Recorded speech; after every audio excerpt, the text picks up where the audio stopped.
প্রিয় শিক্ষার্থীরা, আমরা এখন 0.81 এর বর্গমূল নির্ণয় করব। ঠিক আছে, তো দেখো এই দশমিক সংখ্যাটিকে আমরা ভগ্নাংশে প্রকাশ করে বর্গমূল নির্ণয় করব। ঠিক আছে, আমরা এই অঙ্কটি এভাবে করব।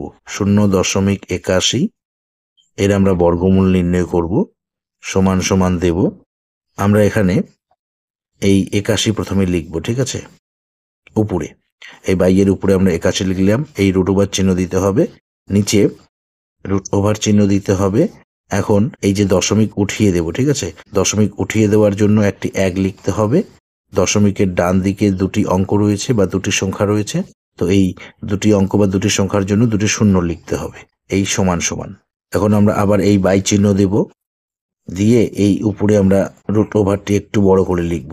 এখন আমরা এই 81কে মৌলিক উৎপাদকে বিশ্লেষণ করে এখানে লিখব। ঠিক আছে, তো দেখো 81কে আমরা এভাবে ভাঙাবো। 3 × 87 81, 3 নং 27, 3 তিরিকে 9। তো আমরা এই যে 81কে মৌলিক উৎপাদকে ভাঙালে আমরা 4টি 3 পাবো। 1 2 3 4। এরপর আমরা 100কে মৌলিক উৎপাদকে ভাঙাবো। ঠিক আছে, দেখো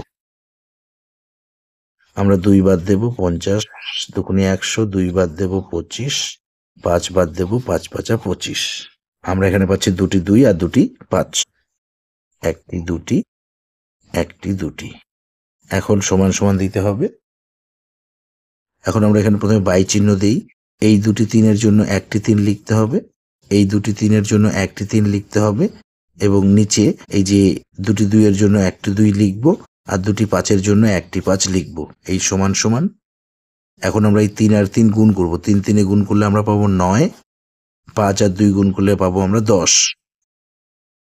এখন আমরা এই 10 দিয়ে 9কে ভাগ করব। ঠিক আছে, তো 10 দিয়ে যদি আমরা 9কে ভাগ করি, আমরা 10 দিয়ে 9কে ভাগ করতে পারবো না। আমরা এখানে 0 দিয়ে 0 নেব। 9 × 10 = 90। এই হচ্ছে আমাদের 0.9 হচ্ছে আমাদের অ্যান্সার। ঠিক আছে,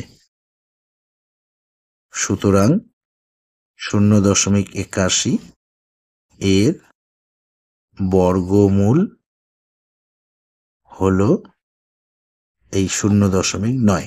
এটি হচ্ছে আমাদের অ্যান্সার, আর এইটুকু হচ্ছে আমাদের রাফ ওয়ার্ক। তো প্রিয় শিক্ষার্থীরা, নিশ্চয়ই তোমরা অঙ্কটি ভালোভাবে বুঝতে পেরেছো। তো এই ভিডিওতে এ পর্যন্ত। ধন্যবাদ।